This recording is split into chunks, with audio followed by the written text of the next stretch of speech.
It becomes clear almost immediately that the Panama Canal is not just an engineering marvel, but a true test for all of humanity. Imagine a narrow strip of Central America at the end of the 19th century. Hot, humid air, impenetrable jungles, and thousands of people who set out to bring to life an idea that seemed absolutely insane. The French engineer Ferdinand de Lesseps, who gained fame after building the Suez Canal, began a grand project in Panama in 1881, dreaming of carving a transit route between the Atlantic and Pacific Oceans. The initial stages of the work saw truly dramatic events unfold. According to the Lesseps plan, the canal was supposed to be at sea level, like the Suez, without any locks. However, reality turned out to be much harsher. The jungles teemed with snakes and insects, and tropical fevers quickly turned the construction site into a true hell on earth. Thousands of French workers had virtually no means of protection or understanding of how to fight the diseases. Thousands of people died before completing even a single one of the dozens of shifts. The soil of Panama was soaked with sweat, blood, and tears. The construction itself turned out to be not only a battle with nature, but also with corruption and hopelessness. Multi-million investments vanished, and the results were disheartening. Every inch of the canal that was dug came at a catastrophically high price. According to various estimates, more than 22,000 people died during the French attempt. By the early 1890s, the work had been frozen. The company went bankrupt, and de Lesseps himself faced charges of fraud. It seemed that this would be the end of the story. But at the beginning of the 20th century, the United States intervened. President Theodore Roosevelt was personally interested in creating a short waterway and sent engineer John Stevens to Panama. This time, the approach changed completely. It was decided to build a canal with a system of locks, and epidemics were tackled through sanitary reforms. Doctors, inspired by the work of Carlos Finlay and Walter Reed, organized a campaign to eliminate mosquitoes and standing water. Workers were provided with mosquito nets, swamps were drained, bodies of water were covered, and insecticides were used on a large scale. These drastically reduced mortality, although the conditions remained extremely harsh. Steam excavators, trains, and special barges are used to move enormous volumes of earth. The most difficult section is the Culebra Cut, at an elevation of 26 yards, where daily landslides disrupt plans and endanger workers. Workers labor in terrible heat under the constant threat of rockfalls and landslides. At the same time, builders from the United States are introducing unprecedented systems for managing logistics and safety. Up to 40,000 people go to work each day, and the total number of worker casualties is estimated to reach as high as 26,000. And so, after decades of hope and tragedy, on the 5th of August 1914, the first vessel to cross the canal is the tugboat Oncon. At that moment, a new era in the history of shipbuilding and global trade begins.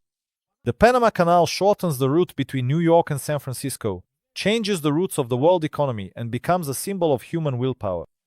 But the thrilling feats of engineering do not end there. After all, when humans challenge the elements, the story is rarely simple. Next, we will find ourselves where raging winds and giant waves become part of the very structure, sending shivers through anyone who dares to come close. The Golden Gate Bridge, a race against nature and fear. We moved to the west coast of the United States in the 1930s, when the world had not yet recovered from the Great Depression, and San Francisco seemed like a city surrounded not only by rainbow dreams, but also by dangerous winds. There, amid the cold fogs and roaring tides, a group of engineers and builders decided to connect the city with Marin County across a strait that was considered one of the most inhospitable places for any bridge on the planet. This place was not accidentally called the Golden Gate. The water here is turbulent, and the wind is so strong that it can knock down even the sturdiest workers.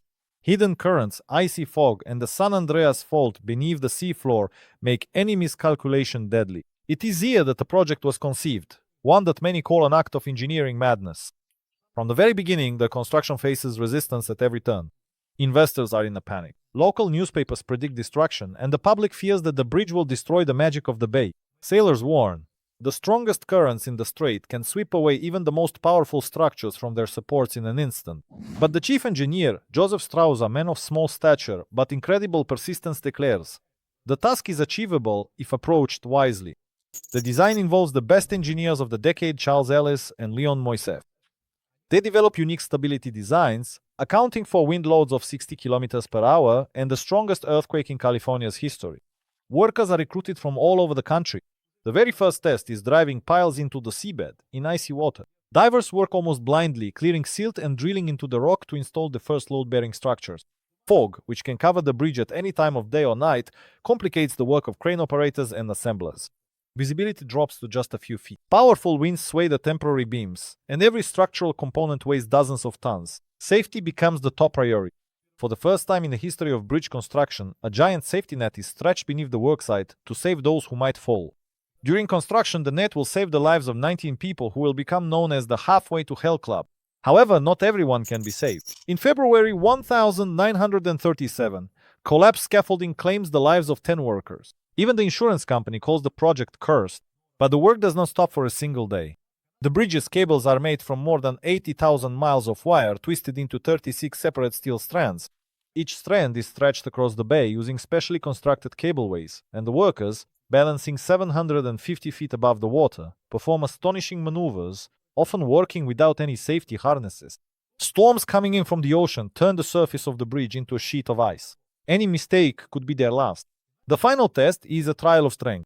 Military convoys, trucks, and streetcars all cross the new bridge at the same time, pushing it to its limits. The first crossing of the Golden Gate in May 1937 becomes a celebration for the entire West Coast. Over 4.5 years under constant danger and battling the whims of nature, hundreds of people create not just a transportation link but a future symbol of the United States. The red towers soaring in the mist become a sign of courage and proof that even the impossible is possible. But engineering audacity does not stop at the surface.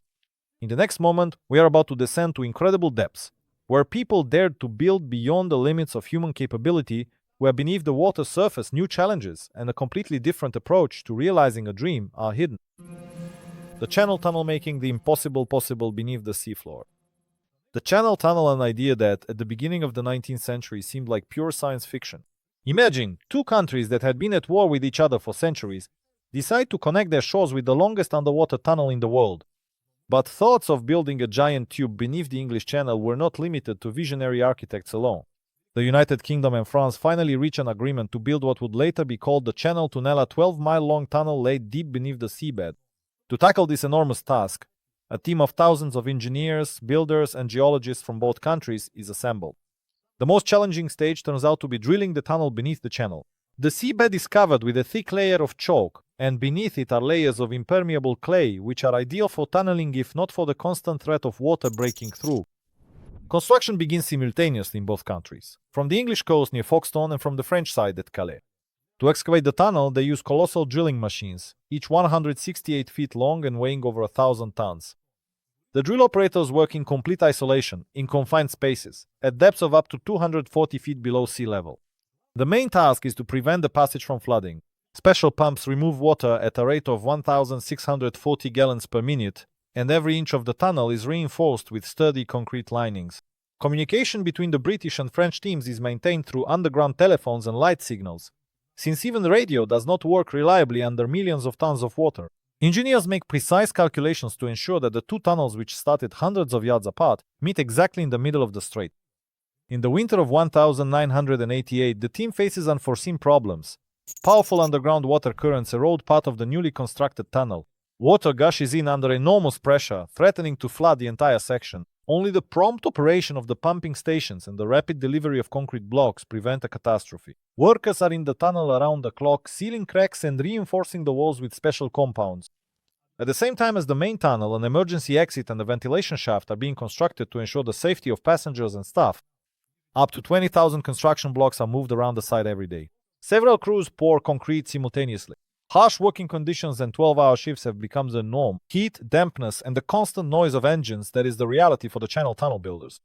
And then, on the 1st of December 1990, the meeting takes place. The British and French tunnels connect at a single point. The opening between the countries is broken through by hand, and engineers on both sides of the tunnel exchange the flags of England and France at a depth of 150 feet beneath the water. After final inspections, the passenger train travels through the tunnel for the first time, connecting London and Paris in less than 3 hours. The total length of the tunnel, including all branches, exceeds 31 miles. For the world, this event becomes a symbol of a new era in construction and cooperation. But, as it turned out, even such astonishing projects were only the beginning. After all, ahead lies the story of the creation of a symbol that even its own countrymen refused to accept. The Eiffel Tower, the birth of a symbol amid hatred. Meanwhile, as we delve into the heart of Paris in the final years of the 19th century, we find ourselves on the eve of the World's Fair, for which it was decided to build the tallest structure in the world, the Eiffel Tower.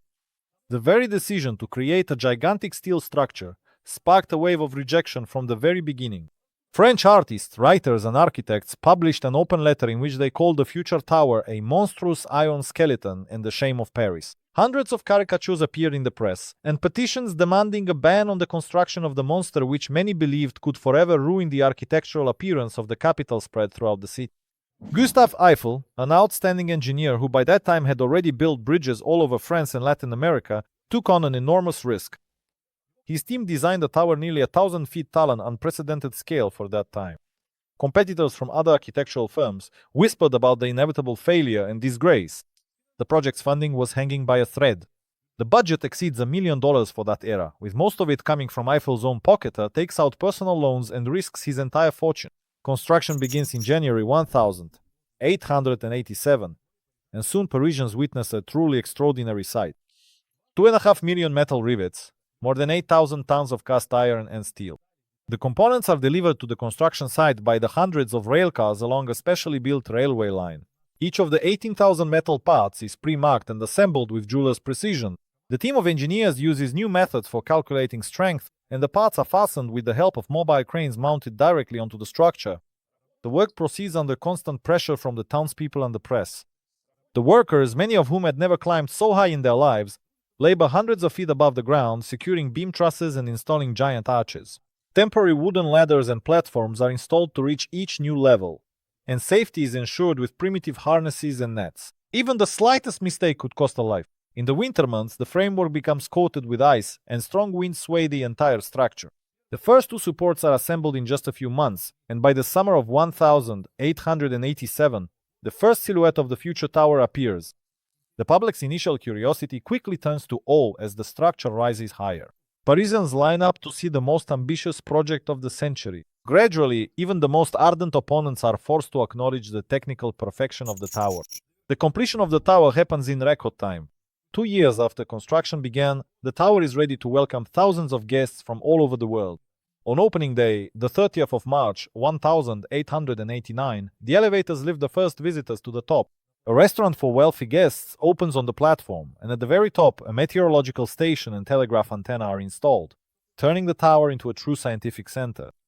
Gustave Eiffel personally climbs the stairs to place the French flag at a height of 984 feet. However, the most remarkable events begin after the exhibition. The authorities plan to dismantle the tower, believing its purpose has been fulfilled. But Eiffel finds a way to save his creation. He proves to the military and scientists that the tower is perfectly suited for radio communication and meteorological observations. As a result, the tower remains, and a few years later becomes the most recognizable symbol of France. An engineering marvel built in the face of hostility, it turns into a magnet for millions of visitors and an international symbol of technological progress. The story of the Eiffel Tower is a marathon of risks, technical breakthroughs, and a struggle against the skepticism of an entire nation. But even greater challenges awaited the engineers ahead. The next frontier was the sky and weightlessness, where the usual laws of physics no longer apply and the Earth itself lies far below. The International Space Station is a laboratory built in zero gravity.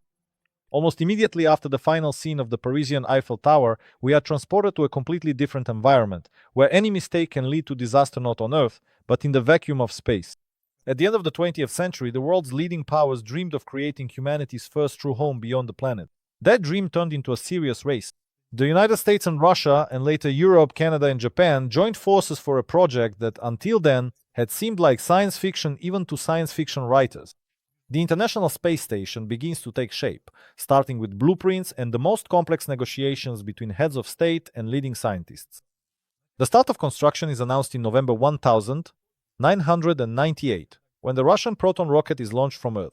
On board is the first module, Zaryate Command Station and Power Center of the future station. The cylinder weighs over 21 tons and is nearly 43 feet long. 2 weeks later, the American module Unity is sent into space, which needs to be docked with Zarya. All of this takes place at an altitude of 240 miles, where Earth's atmosphere no longer protects from cold or radiation, and every step requires computer-level precision. Russian and American astronauts meet in orbit. For the first time in history, a complex structure is being assembled together in open space right above the Earth. The main difference in building the International Space Station is the absolute impossibility of redoing anything on site. The astronauts work in harsh conditions. The temperature outside ranges from -273 to +248 degrees Fahrenheit. Solar radiation poses a threat during spacewalks. All materials used to assemble the International Space Station are designed to withstand micrometeoroid impacts and to avoid cracking even after decades in a vacuum. To assemble rigid trusses and panels, engineers use special heated gloves and tools that can be operated with one hand. Any lost part instantly drifts away into open space. Accidents are inevitable. In 2008, a solar panel was damaged by a micrometeoroid impact, and the crew had to perform a spacewalk to manually replace cables over 50 feet long. Each spacewalk outside the station lasts about 8 hours, and astronauts secure themselves with safety tethers, because even the slightest movement can send them drifting off due to the lack of gravity. There are also emergency situations involving pressure drops and life support system failures. For such cases, the International Space Station always has Soyuz rescue capsules ready, capable of bringing people back to Earth within minutes. A key stage is the installation of the laboratory, where thousands of scientific experiments are conducted. In microgravity conditions, scientists observe the growth of crystals, the behavior of liquids, and the formation of body tissues. Each experiment requires precise equipment operation, and containers with samples, microscopes, spectrometers, and even mini greenhouses for growing vegetables and flowers are delivered to the International Space Station. Discoveries made on the station help create new medicines, materials, and even tools for cancer treatment. The station is becoming a real city in the sky. Its length reaches 356 feet, and its mass is almost 1,000,000 pounds.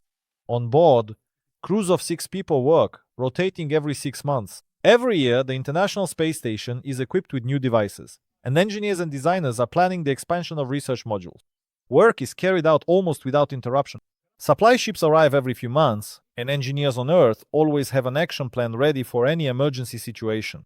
The station has withstood collisions with space debris, technical failures, and extreme temperatures, and continues to operate, welcoming guests from different countries.